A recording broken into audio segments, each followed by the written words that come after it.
In this video, walkthrough kayo dito sa Freelance OS template. No? So, merong sa homepage, nandito yung mga tasks. Pwede kang gawa ng bagong task dito. Click mo lang yan. New task. I-link mo sa client para alam mo kung kanino mo siya ginagawa.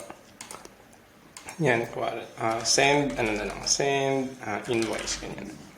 Okay. Tapos, pag ginagawa mo na siya, pwede mong ilipat dito sa progress, sa in progress. Yan. Pag tapos mo na, pwede mo na ilipat dito sa completed. So, itong view na to, this is for today.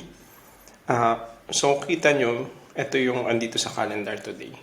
Yung dito sa baba, calendar, meron siyang dalawang views. Yung month, para makita mo yung buong month. Or yung week, para focus ka sa week na current. Okay. So, kung makita nyo dito, merong 11, July 11, na hindi pa tapos, hindi pa completed. Pag ganun, may kita siya dito sa past due sa taas. Yan. Tapos, nakalagay dito not started siya. Pwede nyo i-reschedule. Since nasa future na siya, sa 13, mawala na siya sa past due. Pero pag ibalik mo siya sa past due, ayan, kita nyo, babalik siya dito with the past due. May kita nyo yung date. Itong date dito, it's the same as the date dito sa calendar. So, if you move this to July 10, mag-change din yung date dito sa taas. Ayan. And pag completed naman, dito sa completed tab, ito lahat ng mga na-complete. Mga na-complete na tasks. That is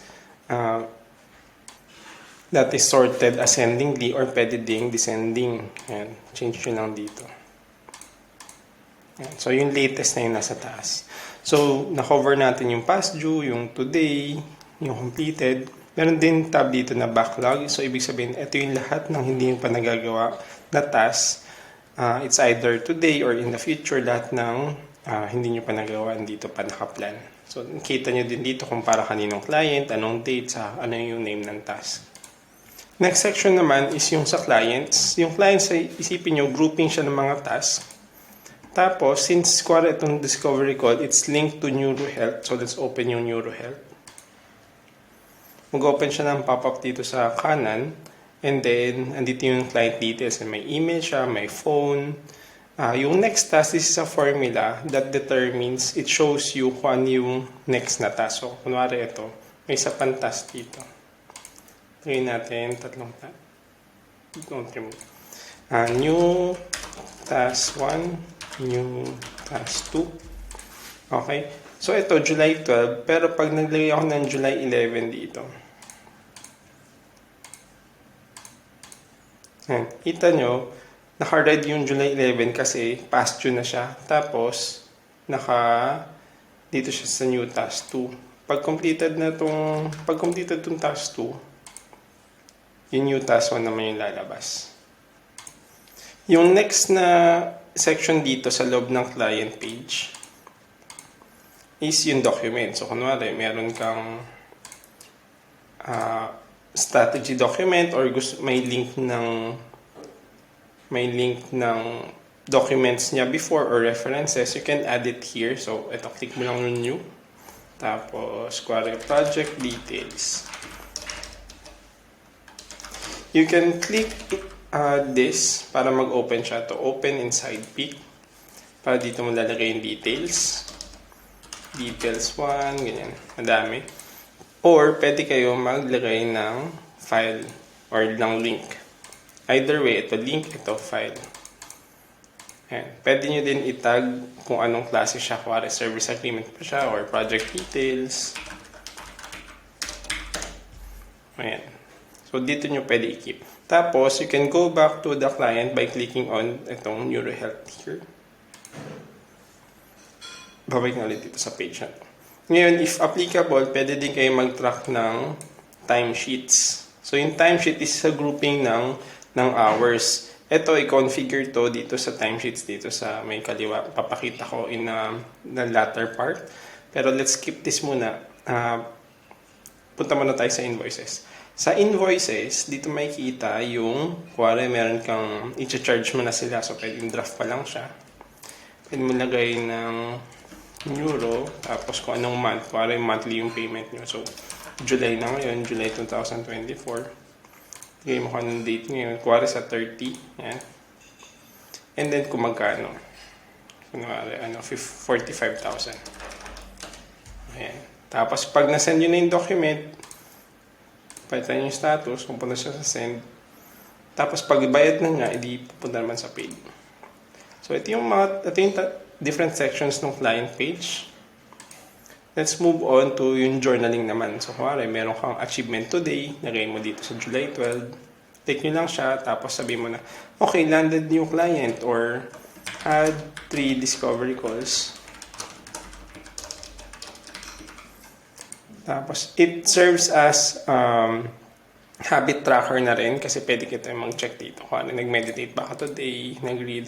Pwede nyo i-change to by renaming it. Ayan. Rename nyo lang siya. Kung ano, hindi walk. Pwede siyang workout. Ayan.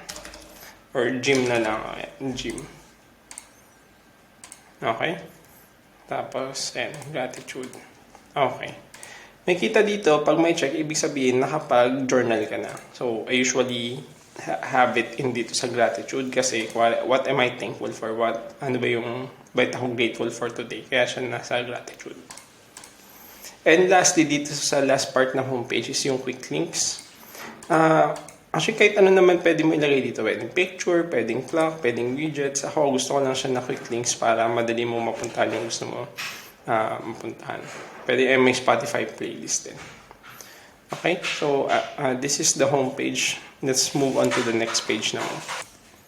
Going to the foundations page naman. Dito yung ginawa kong simple roadmap kung paano mo gagawin yung freelance business mo. And so ito yung roadmap, nasa Xmind siya, naka-mind map. Pero you can follow this list rin. So mag-identify ka muna ng core values mo. Pag in-open mo yan, meron ka ding template na kasama. Paano mo i-identify yung template mo? Yung template, yung core values mo. Ayan. Meron ding how to use this template. Next is, may goals din dyan. I-template din dyan, which is andun sa next part kung paano siya gamitin. And so on and so forth. Kung ano pa yung pwede gawin para mabuild mo yung business mo. Let's go to the goals naman. Sa goals, ito may walkthrough ko dito, pero yung main point dito is pag gumawa ka ng bagong goal, may draft ka dito, you would follow certain steps, tas may instruction dyan sa loob. Then you can progress by clicking dito sa status and progressing with the other steps naman, ganyan. Up until na mapunta sa step 5 and maging active yung goal. Pag maging active yung goal, mapunta naman siya dito sa kanan, you can have it, may picture para inspired ka pa rin. Makikita mo din yung completed saka yung all. And then, what's good with this is, you can link yung goal mo into a reward para motivated ka. Plus, you have weekly checkpoints that ask you questions that, para siyang self-reflection kung how are you progressing para alam mo kung paano mo i-deal with yung mga negative emotions mo or positive emotions mo, paano mo ma-bring up yung sarili mo more and more para motivated ka pa rin to do and reach your goals. So, yun yung goals. Close ko na to. Meron na din ditong sa knowledge. So, kung ano, madami kang notes, madami kang books. Pwede mo dito organize yung author. Okay. Etong notes, pwede mo siya i-group by topic. So, kung about finance, pag inopen mo siya, you can find books, add books about finance. Kung how to how to get rich, kung ganyan, may book na ganyan. So, lagay mo ka ng authors, pwede mo din siya ilagay dyan. And mga notes, kung 50, 20, 30, budgeting, ganyan. Delete ko to. So, you can add notes para in-group siya ng kung anong topic. Pwede ka din maglagay ng picture para visual siya appealing. Pero, dito topics. Baliktad to. Ito yung topics, ito yung notes. Dito yung mga notes naman. Na nakita mo dito kung ano yung topic nila. Pwede rin dito maglagay na note kung hindi mo pa siya malagay ko ng topic. This is a new note. Ganyan. Tsaka mo na lang siya ilagay sa kung anong topic. Tatag mo dito. Coming over to the journal naman to. Journal. Ito yung expanded view nung kanina nasa homepage. Ito pwede mo i-check dito yung for today's tracking ng habits mo, or dito din meron siyang weekly view. And kung ano yung gusto mong ilagay na highlights for the day, dito mo ilagay. Pwede ka naman ilagay ng bullet points para mas maganda. Mas maganda yung hatian. Okay. Going to marketing naman, so different section. Ito yung business, self-growth, ganyan dito siya sa business. Tapos marketing, this is where you create content, or may idea ka pa lang na how not to be force order. Ito yung latest kong post order, ganyan. Okay, so kung may idea ka, pwede mo isulat dito. Kung yung post mo, pati yung image, pwede din dyan. Tapos, kapag ine-edit mo pa lang siya, kung ano video, pwede mo edit, or may sinulat ka na, so ito yung draft mo. Pag ready na yung content mo for posting, pwede mo hindi pa siya dito sa completed, sa ready. And then, ako, kung titignan ko to, pwede ko na siya i-schedule, today ko to ipopost. So, drag ko lang siya dito. So, magkakaroon na siya ng date inside, eto, date. Tapos, kung anong klaseng post ba siya, pwede mo din categorize. Okay. Tapos, kung complete na to, na-post mo na. After a week siguro, pwede mo na i-review. Ano ba yung, ilang likes ba siya, 500 likes, ilang comments, 200, for example lang naman to. Tapos, journey update ba yan, or yung link ng post, fb.com, ganyan. Ayun. What's on the right side are tools that can help you organize yung content. So, pwedeng saan mo siya ipopost dito ba sa Facebook, sa sarili mo bang Facebook. Paano siya ilagay dyan is, ito, yung siyang platform, and you just select kung anong platform siya. Kung itong Facebook, lagay ko siya dyan. And I can just go quickly to the Facebook page by clicking here. Ito na siya. Ito na yung page. Yan, para naka-group kung saan mo pinost, madali matrack. Yung kung nawawalan ka na idea, you can use this prompts naman, kung share strategies. Yan, may nilagay na akong draft dito, or kung meron ka ng list, pwede mo din siya ilagay sa loob ng prompts. Yung hooks naman, you can start yung post mo using hooks kasi syempre, important yun in terms of the structure in creating content. So, dapat may hook ka sa simula. Yun yung sa content. Ngayon, pag may nakuha kang leads, can go to leads. So, kita nyo naman top to bottom yung pag-manage yan. So, pag nakakuha ka na ng content, nakakuha ka ng leads from the content, you can track them dito sa leads page. Yan. So, kung may inad kang tao, yan, kung si Sir J, tapos pwede mo ilagay yung profile link niya, fb.com, Sir J. Last contact date is today kasi inad mo siya, di ba? Meron tong logging system na kung nag-add ka ng bagong tao, nakikita mo dito kung kailan mo siya inad, added date. Okay, pwede ka din maglagay ng description niya, sino ba siya, OBM ba siya, or email copywriter, email marketer, ganyan. Marketer.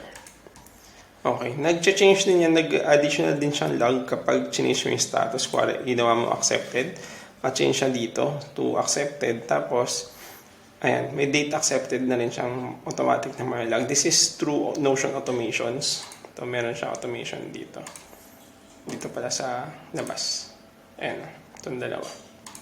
And then, what's good with this, kasi pwede mo i-log sa loob, kunwari, message about new service, ganyan. New service. Parang may ako service, pwede mo i-add dyan. Or pwede mo din mag-add ka ng comment kung nag-cheerlead ka, kina-comment mo yung nagko-comment ka dun sa profile ng tao para mapansin ka. Pwede din yun. This is what I've shared. Parang ganyan. Pwede ka may content dito sa loob. Ayan. Dito din sa leads page, pwede mo i-take note yung market profile. Sino ba yung yung target market mo. Pwede mo lagay yung persona, yung problems nila, yung psychographics, and how you can help them.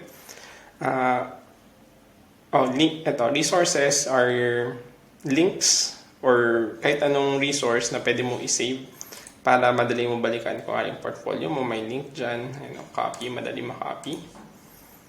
lead magnet, kung may lead magnet ka, kung ano pa yung mga iba mong offers, tapos kung may DM scripts ka, pwede mo din ilagay dito. Ayan. Tapos, dito yung log nung kung ano yung mga interactions mo with the leads.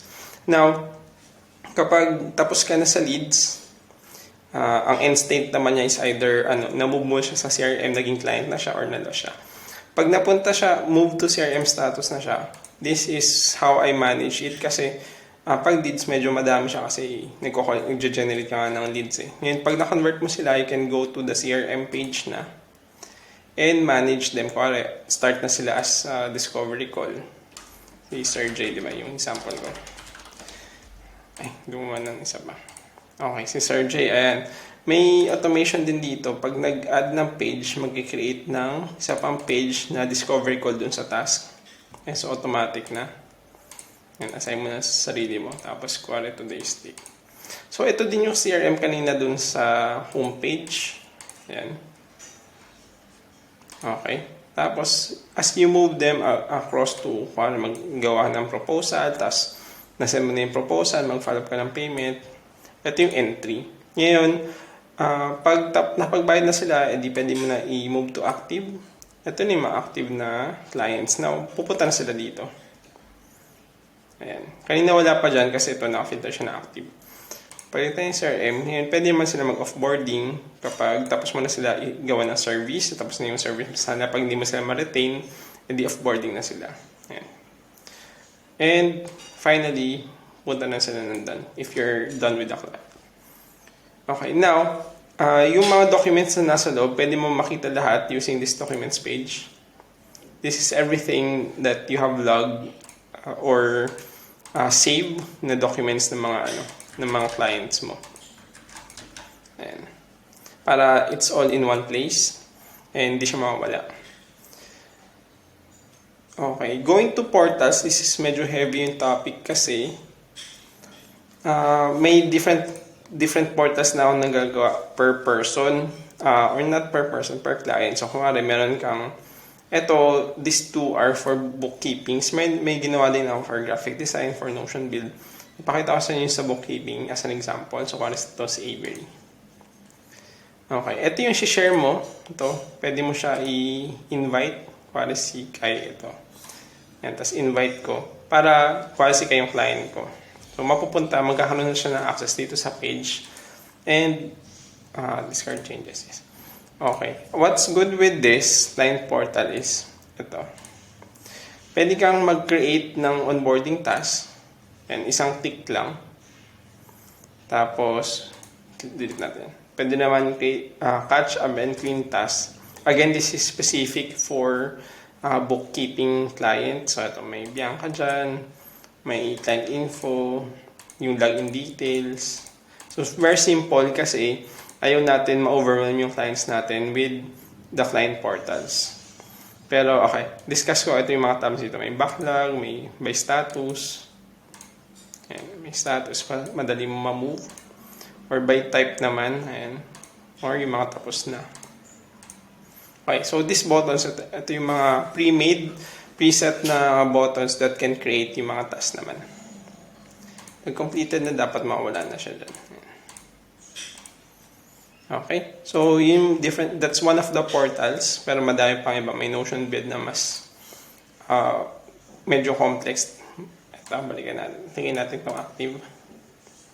Ayan, so mas madami siyang laman. So depende na lang din kung anong service na ginagawa nyo, pero we can create a portal for each.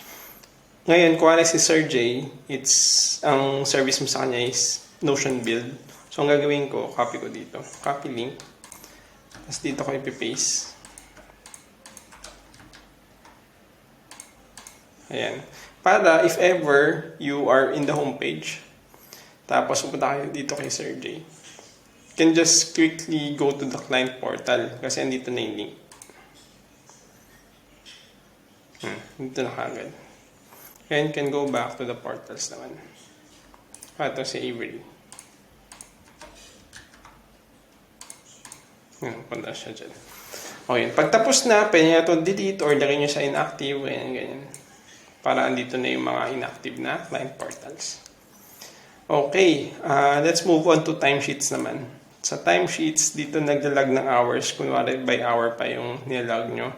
So, ito ginawa ko ito noong June. So, gawa na tayo for July.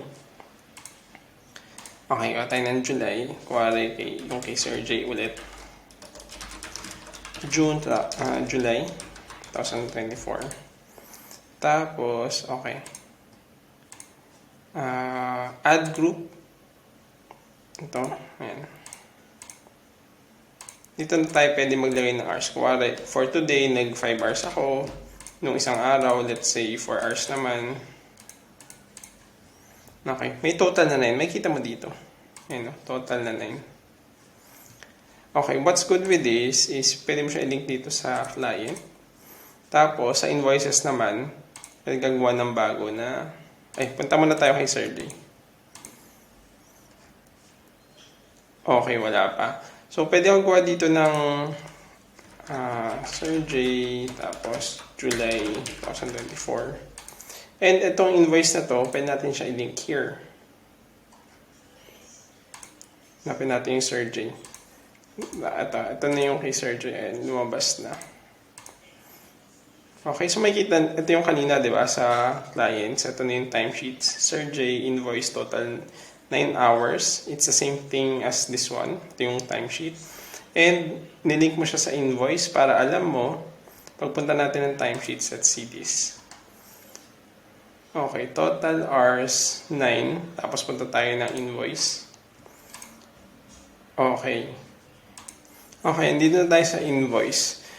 This is how I use it. So, kunwari, may 9 hours ka, tapos kunwari yung hourly rate mo ay 500. So, ito yung estimate mo that you can put dito sa amount na 4.5. Ayan. Madali na mag-compute. Para 700 yung per hour mo. Hindi 60. Madali ma-compute yan. Pwede mo i-copy to clipboard. Space dito. Okay. May nakikita kayo dito month auto, di ba? Itong month auto, automatic siya kasi if I select June na lang, June 13. So, let's wait for a few seconds kasi dapat mag-automatic siya dito. June 2024. If I change it to today naman, to July 12, let's wait for a few seconds. Tapos dapat mag-change yan to July and naging July na siya. So, ano ba importance nitong month? It's used as a summary. If we go to finance, makikita mo na, ito yung, makikita mo yung gross income mo ng June, ng July, and nagsasum up yan ng ito. Ayan. Try natin to gawing paid. Okay, kita nyo, noong draft pa lang siya, hindi pa siya kasama sa gross income. Balik natin. Draft. Ayan, wala pa. Pero pag sent na siya, wala pa rin. It only adds up dito sa months kapag nag-paid na siya. Ayan. 6.3. May expenses din ko. May OPEX ka. Mga subscriptions mo. Let's add for July. Google Workspace. Okay, let's see yung summary dito sa taas. So, 51,300. Kuwari dito meron kang 1,300.